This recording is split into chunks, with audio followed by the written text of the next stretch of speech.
Welcome to Frank Buckley Interviews. Tonight, my guest is one of the stars of a show on TV that Vice recently described as the most important show on TV right now. It's a show called Pose on FX, created by Ryan Murphy. My guest is Angelica Ross. Frank Buckley Interviews starts now. Angelica Ross is part of what FX says is the largest cast of transgender actors in series regular roles.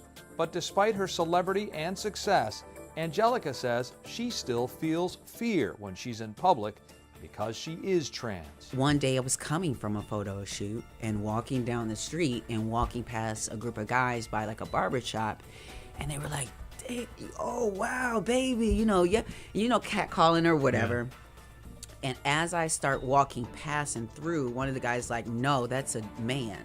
I keep walking, but my body tenses up, because I don't know if those are the last words that I'm going to hear. Because for other trans women, those were the last words they heard. My conversation with Angelica Ross when we come back. Angelica, welcome. Thank you. You star in this wonderful TV show Pose, which takes us back to the pilot episode is 1987. Yes. And the social high life and the literary worlds and something called the ball culture. What is the ball culture? The ballroom culture is really a place where the LGBT community, especially in the 80s and even before that, where they found places to gather because there was nowhere else where we were welcome, where it was safe to be and be yourself. Yeah. And not only that, but you see a lot of the categories are described as realness. And what that whole thing around realness is that it really plays on the part that with the way that society is set up, a lot of people in marginalized communities are not allowed access and opportunities that others are accessed. So, one of the categories you see in the show is like executive realness. And so they're walking the category and they have to look like they would be that executive working at Trump Tower, like one of the main characters works at Trump Tower. The difference is because of their identity, they're not allowed, and especially in that time, they weren't allowed access to that. So it was sort of to live the fantasy and to say, you know what, if the world was whatever, I would have been a model, or I would have been, what have you. So the ballroom culture is a place where we actually get to live out those fantasies.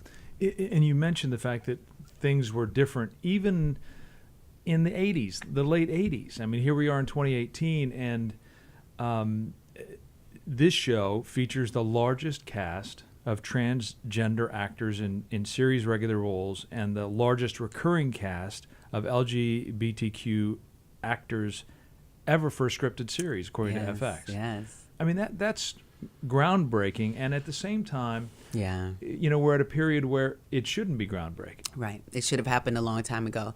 And unfortunately, the way that I see this as, we have shows like Queer as Folk and The L Word, which were very popular shows within our community, but both of those shows left the trans community out, and did not show. They also a lot of times left the Black community out too. You would have a few here and there, but really wouldn't cover the different experiences that happen at all of these different intersections. What's great about Pose is that even with the main 5 trans women that are there, they're all different. We're not a monolith. We don't all want the same things. Yes, we want like happiness and love and all of that, but some of us want the surgery, some of us don't, and you see that play out in the show. So it's really important to have authentic representation. It has made the world of a difference as an actor I've been acting a really long time, and a lot of my work in the beginning was what we call stealth, which means like I would do a music video with Little John and the East Side Boys, Get Low, a rap music video, and they didn't know I was trans.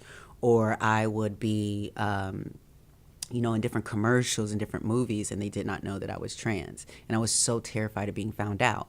And as an actor, you need to be able to let go and sort of give way to the performance and not be in your head about, are they zooming in too close? Like, is my voice too low? Are they going to get, it's a lot to deal with. So with Pose, being able to fully be myself, bring all my experiences to the role, and to also be directed by someone like Janet Mock. who is trans and a person of color, and to have an episode like episode 4, which was The Fever, written by Janet Mock, that dealt with my character getting silicone pumped into her body and doing very risky things. I never questioned for a second what the lines were going to be, if it was going to be problematic. And I normally have to have that sort of reserve on other projects. But when a trans woman is in the writing room, is in the director's chair, it's just because there's a trust. Yes. And not only just a trust, but Janet Mock wrote a New York Times bestselling book, Redefining Realness. And she also has another book, but she really goes in depth about her own experience, which mirrors so many of our own experience. A lot of people ask me, oh, was that your experience, Candy, going through that? And I'm like, yes, I did experience a lot of what she experienced. But the truth is that I'm just not alone. Janet experienced it along with so many other trans women of color.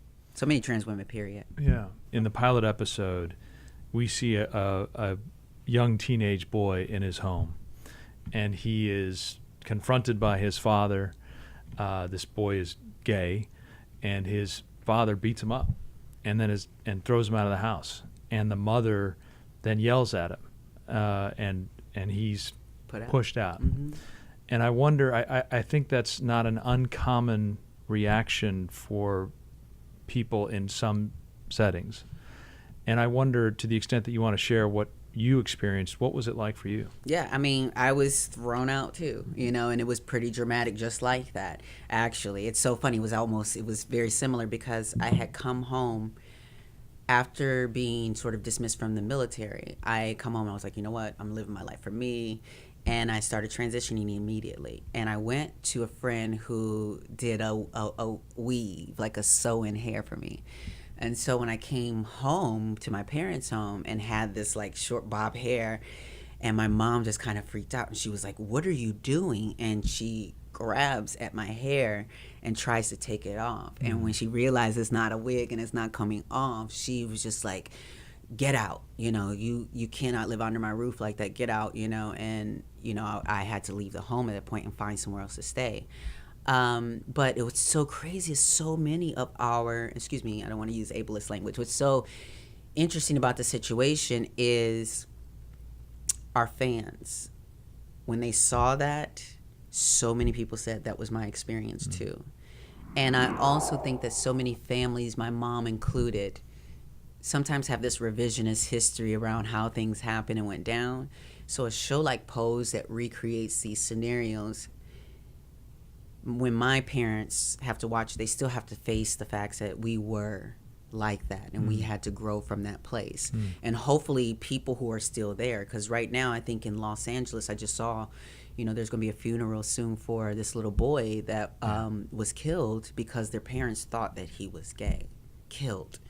So hopefully in this day and age, Pose becomes a wake-up call for parents and for the family and friends of trans and LGBTQ people, that instead of being our enemies, instead of like oppressing us, they can really learn to celebrate us and join the ball with us, Vice calls the show the most important on TV right now, the most important show on TV right now. Did you, when you were growing up and when you were having that experience with your parents and everything that you've gone through, ever think we would be at a day where Vice would call this the most important show on TV and that you would be in it?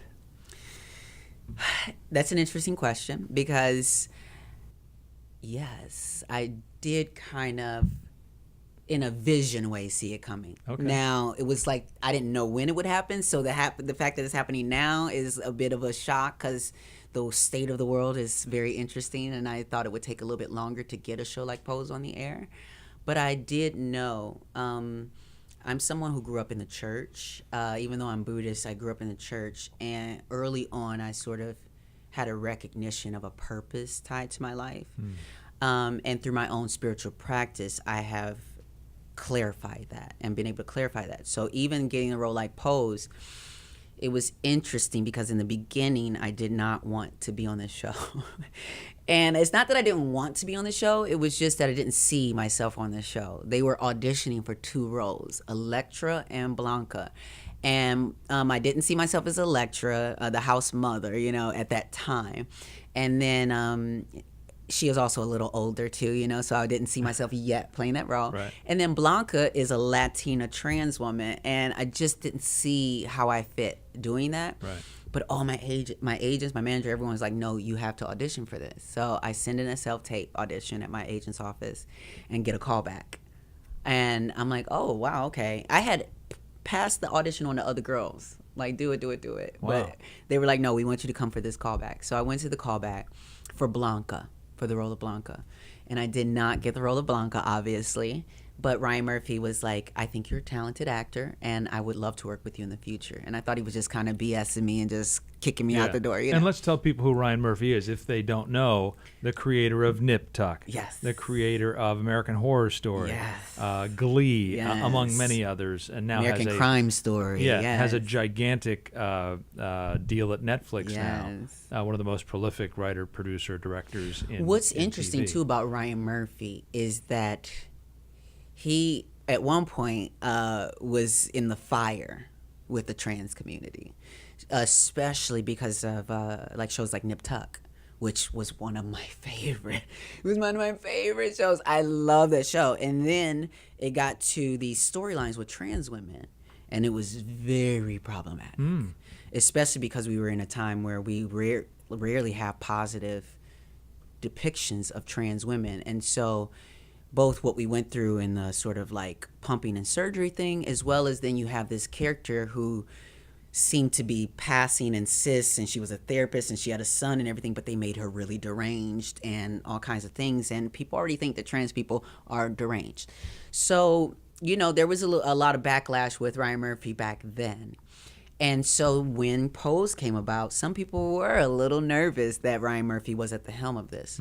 But when I tell you, Ryan Murphy so brilliantly opened himself up, and he shares his power and privilege with this project, he takes a step back. And that's what people with privilege in any circumstance or space need to know, that if I am in a space, an environment where I'm carrying the most privilege, let me learn how to step it back a little bit so those with less privilege can be seen and have the table.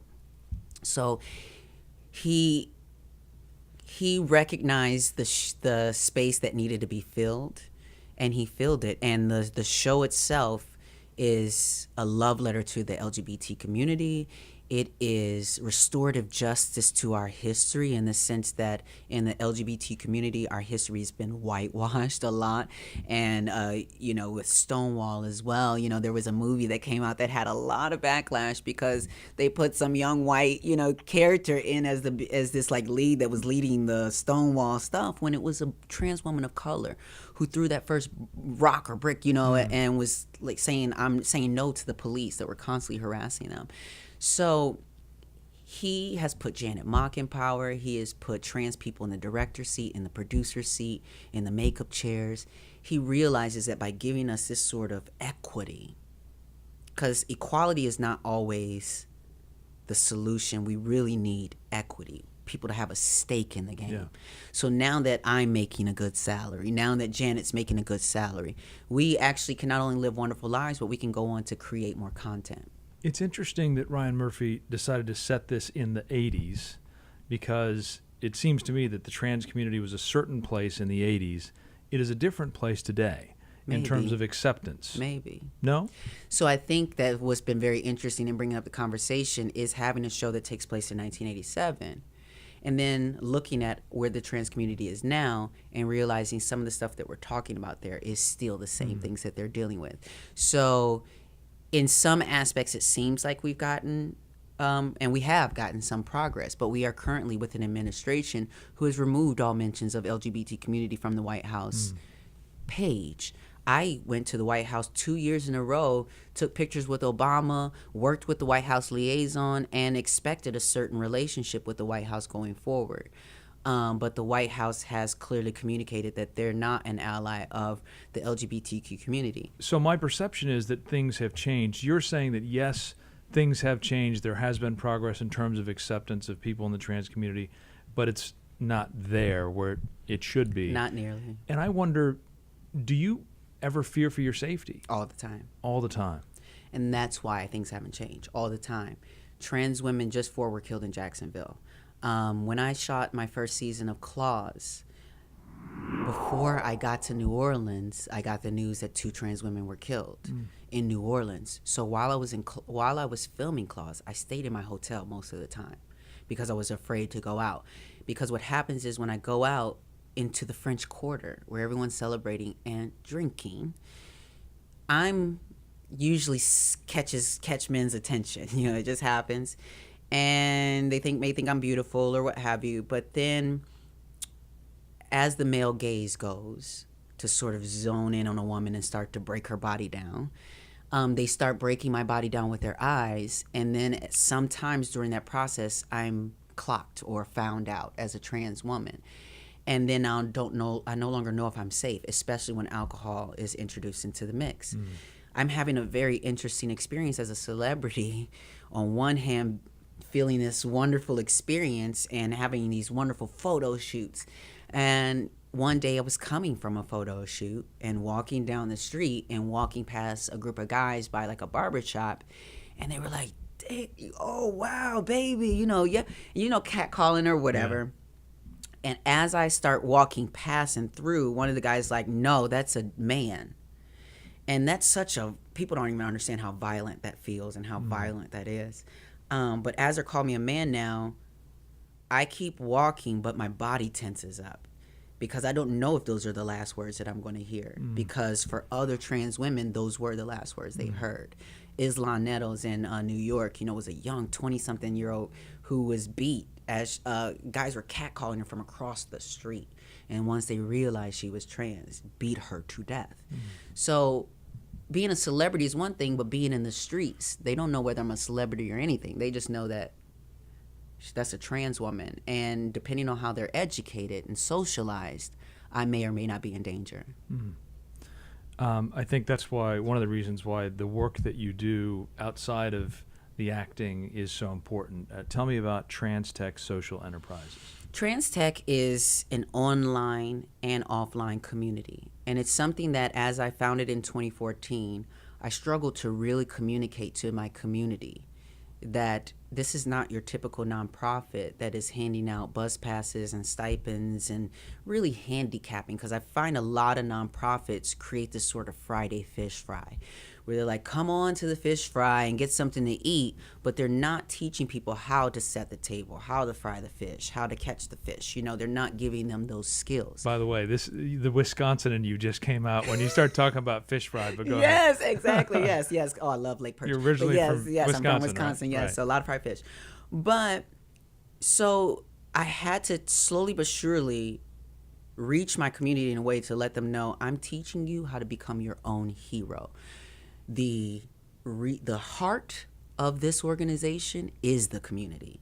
So we are a community that teaches and mentors each other. So like, say for instance, this fall, October 20th in Chicago at the Groupon headquarters, we're having our Trans Tech Summit, which is an all-day summit of workshops from web design, media training, web and app development, and other business technology. And all of these courses are facilitated by trans people and our allies as well. But it's to show that we already have the resources within our community.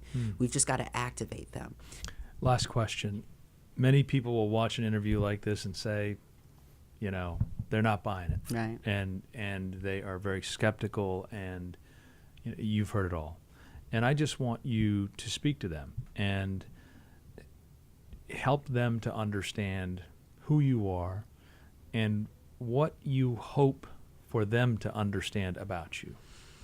Well, I have gotten into a place where I try often to never be in a position where I feel like I'm defending my existence, because no one should have to do that.